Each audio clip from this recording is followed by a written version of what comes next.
दो इंसाफ दो वतन का इंसाफ दो इंसाफ दो इंसाफ दो वतन का इंसाफ दो من الشیطان الرجیم بسم الله الرحمن الرحیم مو نن دا درد نه څه کوو دیمو د بازار کې د کارونه سوي دي او کورونه سوي دي جماعتونه سوي دي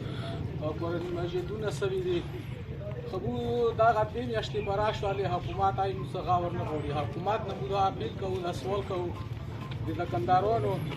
کومه معاوضه ده او چوک غیک پیزا نه پړ پای خو موږ دا سوال کوو حکومت ته چې موږ دا خپل شاعرو کې رمضان رنږدې شو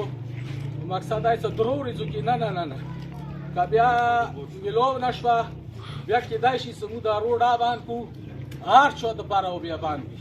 نه به څوک ورته تللی شي نه به پورته تللی شي بسم الله الرحمن الرحیم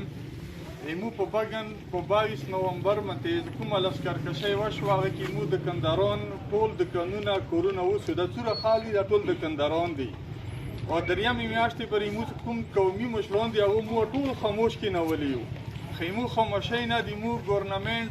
ولټا پیدا خلی نیمو خاموشۍ نه د ولټا پیدا مخلي او درې ورځې حکومت ته ټایم ده لیمو دغه د کندهارانو ته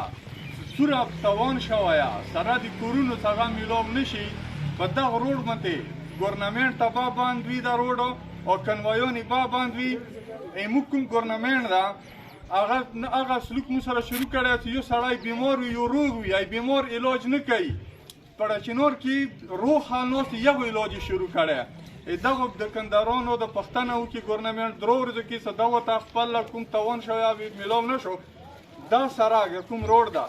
دا سرکاري کسانو لپاره او د کنوایانو لپاره دا مکمل بند ده دا د کندهارانو په روډ باندې پراته وي ناستې دا ټینکونه پکې جایي که شوټ کوي ته څه شی کوي هغه لپاره موږ ټول تیار یو که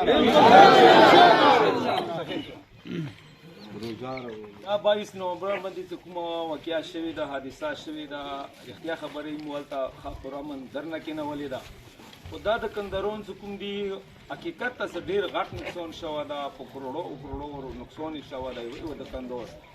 او بیا مو هلته درنه کېنولې ده حکومت انشاءالله موږ ته یقین دهني راکړې ده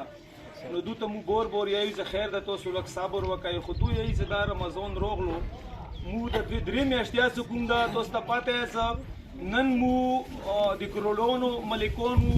چې سبعي کېدلو نو مو زیرو ته ورسېدو نو موږ سره هېڅ درک نشته نو موږ ته د حکومت خپل څه کوم دي دا چیکونه کله راکوي نو بور دوی ته مو وایي چې خیر ده نن څه کوم ده دوی دا نه منه دا واک وکړو د هغې ورته خو بیا دوی ته مو یایو چې خیر د حکومت نه مو هلته مشرون ټول ناستي او تاسو به انشاءالله ډېر زر غور وشي تاسو ما روډونه بندوئ ما څه کوئ خو مو حکومت ته دا اپیل کوو چې دوی غم زر وکوي چې چیکونه ورته زر ملي دوی ته مشرانو ټولو ویلو چې خیر ده تاسو 3 ورځې صبر وکوئ انشاءالله تاسو مطالبه به په راشي تاسو به خپل کور ټوټه پوټه څه څه وي هغه روژې دپاره روان کوو نو مو حکومت نه اپیل کوو چې 3 ورځو کې دوی ته خپل چیکونه مو इंसाफ दो इंसाफ दो वतन का इंसाफ दो इंसाफ दो इंसाफ दो वतन का इंसाफ दो